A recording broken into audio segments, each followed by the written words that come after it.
अस्सलाम वालेकुम स्टूडेंट्स, मैं हूं मोहम्मद अरसलान आमिर और आप देख रहे हैं मैथ सिटी। और हम कर रहे हैं ट्रिग्नोमेट्री, फंडामेंटल्स ऑफ ट्रिग्नोमेट्री, जो कि 11th क्लास में एफएससी, आईसीएस, डीआई वगैरह में यूज़ होते हैं कॉन्सेप्ट्स। लेकिन हम जनरल कॉन्सेप्ट्स को लेके चलते हैं और आज हमारा टॉपिक है ट्रिग्नोमेट्रिक फंक्शन। तो आइए हम टॉपिक पे आते हैं, ट्रिग्नोमेट्रिक फंक्शंस होते क्या हैं। तो मैं सबसे पहले आपको एक ट्रायंगल से ट्रिग्नोमेट्रिक फंक्शंस डिराइव करना, ट्रिग्नोमेट्रिक फंक्शन सीखना आपको बताऊंगा कि इनको हम एक ट्रायंगल से कैसे सीखते हैं। और उसके बाद एक आपको आसान सी ट्रिक बताऊंगा कि इनको याद कैसे करना है। बहुत ही आसान ट्रिक होगी जिसमें आप इसको 2 मिनट में यानी कि देखते हुए, इधर लेक्चर लेते हुए ही याद कर सकते हैं। तो पहले हम इसको देखते हैं और उसके बाद ट्रिक पे आते हैं। तो आइए, ट्रिग्नोमेट्रिक फंक्शंस असल में हैं क्या। हम पहले एक ट्रायंगल बनाते हैं। ट्रायंगल में एक हम जो एंगल है उसको 90 का एंगल बनाएंगे और एक एंगल थीटा ले लेते हैं, ठीक है। जो 90 हम ट्रायंगल को नाम दे देते हैं ABC। ट्रायंगल ABC हमने लिया with angle C equal to 90। हमने एंगल C को 90 का एंगल बना लिया। ट्रायंगल ली ABC, उसमें एक एंगल जो एंगल C हमने कहा है उसको हमने 90 का एंगल रख लिया है, ठीक है स्टूडेंट्स। उसके बाद हम कहते हैं साइड्स ABC। इसकी हमने साइड्स ली हैं A, B और C। ये साइड्स किस तरह लेते हैं, अगर हमने यहाँ पर A लिया है तो इसके सामने आप A ले लेंगे, यहाँ पर C लिया है इसके सामने C ले लेंगे, और यहाँ पर B लिया है तो इसके सामने B साइड ले लेंगे। यानी कि B एंगल के सामने B साइड, A एंगल के सामने A साइड और C एंगल के सामने C साइड। ये हमने इस तरह से एक ट्रायंगल बना ली है, ठीक है। उसके बाद हम कहते हैं side AB opposite to 90 degree is called hypotenuse. जो आपके पास ट्रायंगल में 90 का एंगल होता है, याद रखिए जो भी 90 का एंगल आप यहाँ पे लेते हैं, यहाँ पे लेते हैं, यहाँ पे लेते हैं, जहां पे भी आप 90 का एंगल लेते हैं उसके जो ऑपोजिट साइड होगी उसको हम हाइपोटेन्यूस कहते हैं। यहाँ पर हमने 90 का एंगल लिया C, ठीक है। तो इसके ऑपोजिट साइड आपके पास क्या होगी C। इस C जो ऑपोजिट साइड है इसको हम कहते हैं हाइपोटेन्यूस।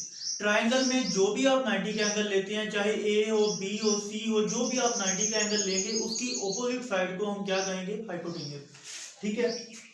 उसके बाद हम कहते हैं side AB opposite to angle theta is called opposite. इसको ऑपोजिट भी कहते हैं, परपेंडिकुलर भी कहते हैं। ये है क्या, हमने कहा कि side opposite to angle theta. यहाँ पर हमने एंगल थीटा लिया, इसके ऑपोजिट जो साइड होगी, अगर हम एंगल यहाँ पे थीटा लेते तो इसकी ऑपोजिट साइड ये बननी थी, लेकिन हमने एंगल थीटा यहाँ पे लिया तो इसकी ऑपोजिट साइड ये होगी।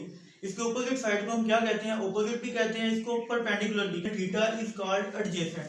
जो साइड आपकी AC साइड है ये आपकी एडजेसेंट है एंगल थीटा के। एंगल थीटा की जो एडजेसेंट साइड होगी उसको हम एडजेसेंट भी कहते हैं और उसको हम बेस भी कहते हैं। दोबारा से सुन लीजिए, हाइपोटेन्यूस, परपेंडिकुलर और बेस की अगर आपको समझ आ जाती है तो आपके ट्रिग्नोमेट्रिक फंक्शन उसके बाद क्लियर हो जाएंगे आसानी के साथ।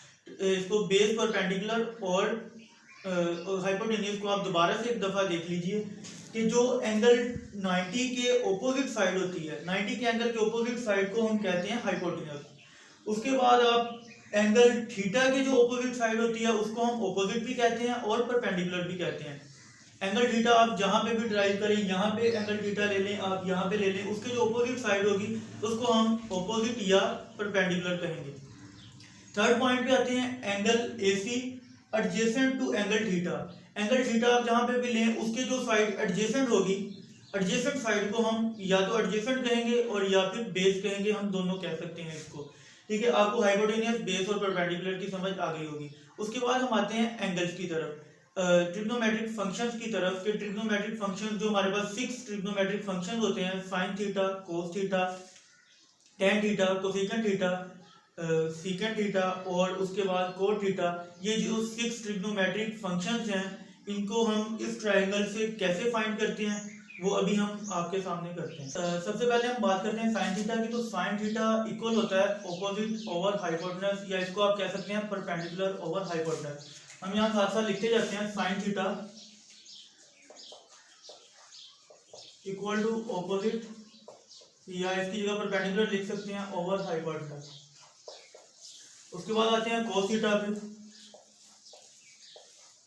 कोस थीटा इक्वल होता है एडजेसेंट जो साइड होती है आपकी, यहाँ पर एडजेसेंट साइड AC है, इसको आप एडजेसेंट भी लिख सकते हैं, बेस भी लिख सकते हैं, एडजेसेंट ओवर हाइपोटेनस। उसके बाद आते हैं टेन थीटा पे। tan थीटा इक्वल होता है परपेंडिकुलर, या इसको आप ऑपोजिट हम ले रहे हैं तो ऑपोजिट ही लिखेंगे, ऑपोजिट ओवर एडजेसेंट। स्टूडेंट्स ये जो थ्री ट्रिग्नोमेट्रिक रेशियोज हैं ये ज्यादा इंपॉर्टेंट है, इनको याद करना। Sine theta opposite over hypotenuse, cos theta adjacent over hypotenuse, और tan थीटा इक्वल टू होता है ऑपोजिट ओवर हाइपो। इसके बाद हम बात करते हैं cosecant theta. Cosecant theta equal होता है हाइपोटेनस ओवर ऑपोजिट, ये आ गया कोसेकेंट थीटा। उसके बाद हम बात करते हैं सेकेंट थीटा की। Secant theta equal to hypotenuse over adjacent, ठीक है। तो उसके बाद हमारे पास ये 5 ट्रिग्नोमेट्रिक रेशियोज होगी। लास्ट है cot थीटा, तो cot थीटा की वैल्यू क्या होगी? cot थीटा इक्वल होता है एडजेसेंट ओवर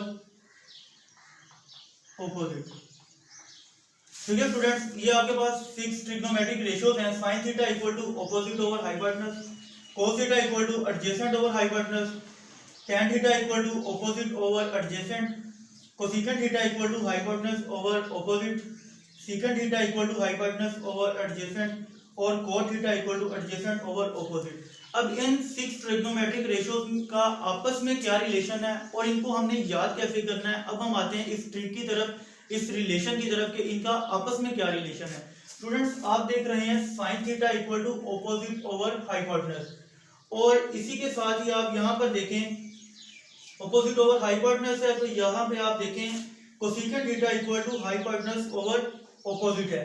तो इन दोनों ट्रिग्नोमेट्रिक रेशियोज का आपस में क्या ताल्लुक है? sin थीटा और कोसेकेंट थीटा आपस में एक दूसरे के उलट बन रहे हैं। sin theta equal to opposite over hypotenuse और cosecant theta equal to hypotenuse over opposite. तो हम यहाँ पर लिख सकते हैं sin theta equal to 1 over cosecant theta, ठीक है।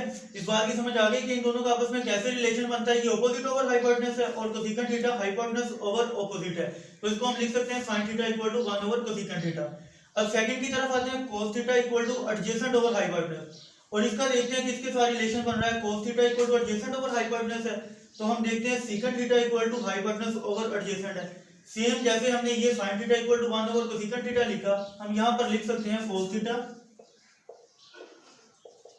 Equal to 1 over secant theta, ठीक है। इन दोनों का आपस में रिलेशन समझ आ गया आपको कि sin theta equal to 1 over cosecant theta and cos theta equal to 1 over secant theta. और सेम इन्हीं लाइंस पे हम थर्ड पे आते हैं, tan theta equal to opposite over adjacent, और नीचे आप देखते हैं cot theta equal to adjacent over opposite. हम इसको भी लिख सकते हैं कि tan theta equal to 1 over cot theta. तो ये था इन 6 रेशियोज का आपस में रिलेशन क्या है। ये 6 रेशियोज की आपने ट्रायंगल से वैल्यूज पहले फाइंड की, उसके बाद इन 6 रिलेशंस का हम इन 6 ट्रिग्नोमेट्रिक फंक्शन का हम आपस में रिलेशन देखते हैं क्या है। sin थीटा वो इक्वल होता है 1 ओवर कोसेकेंट थीटा के, और इसी को आप इस तरह से भी लिख सकते हैं cosecant theta equal to 1 over sin theta, ठीक है। Cosecant theta equal to 1 over sin theta, और इसको आप लिख सकते हैं secant theta equal to 1 over cos theta, और थर्ड पे आप cot थीटा को लिख सकते हैं cot theta equal to 1 over tan theta, ठीक है स्टूडेंट्स। ये था आपस में रिलेशन। अब आपने याद सिर्फ 3 ट्रिग्नोमेट्रिक रेशियोज करनी है, वो 3 कौन सी हैं? sin, cos and tan। इन 3 को जब आप याद कर लेंगे, इनको याद कैसे करना है? ऑपोजिट ओवर हाइपोटेनस या एडजेसेंट ओवर हाइपोटेनस, ठीक है। उसके बाद आपको पता है कि tan थीटा जो होता है वो sin theta over cos theta के इक्वल होता है, तो आप उससे आप यहाँ पर फाइंड कर लेते हैं ऑपोजिट ओवर एडजेसेंट।